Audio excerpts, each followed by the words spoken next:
इस वीडियो में हम पढ़ेंगे शिफ्ट इन डिमांड कर्व और movement along the demand curve के शिफ्ट इन डिमांड कर्व और movement along the demand curve ये होते क्या है और इसके दरमियान बेसिक डिफरेंस क्या है।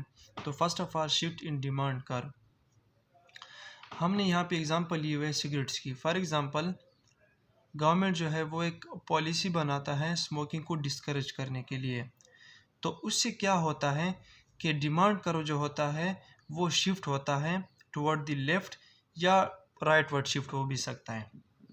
ठीक है, यहाँ पे हम प्राइस की बात नहीं करेंगे, प्राइस सेम होता है लेकिन डिमांड कर्व जो होता है वह पूरा का पूरा शिफ्ट हो जाता है और इससे हमारे पास number of cigarette smoke per day जो है वो पहले 20 होते थे लेकिन अब 10 पे आ गए हैं क्योंकि गवर्नमेंट की पॉलिसी की वजह से।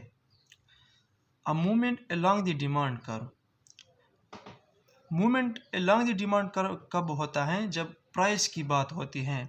फॉर एग्जांपल गवर्नमेंट जो है उसने टैक्स लगाए सिगरेट्स पे, तो जब टैक्स लगाए तो गवर्नमेंट कंपनीज जो हो गए तो वो क्या करते हैं कि सिगरेट्स की जो प्राइस है वो बढ़ा देते हैं,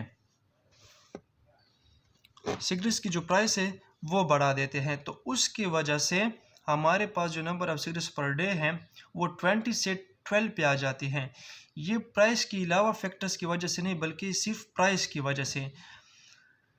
तो यहाँ पे हमारे पास डिमांड कर्व जो है वो शिफ्ट नहीं होगा टुवर्ड राइट या लेफ्ट, बल्कि यहाँ पे मूवमेंट जो होगी वो अलोंग द डिमांड कर्व होगी। डिफरेंस ये है कि यहाँ पे हम प्राइस की बात नहीं करेंगे, कोई और फैक्टर्स जो होते हैं वो उसकी वजह से डिमांड कर्व शिफ्ट होता है।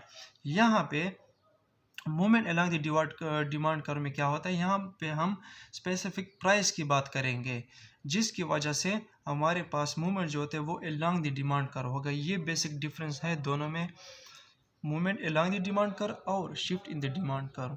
Thank you.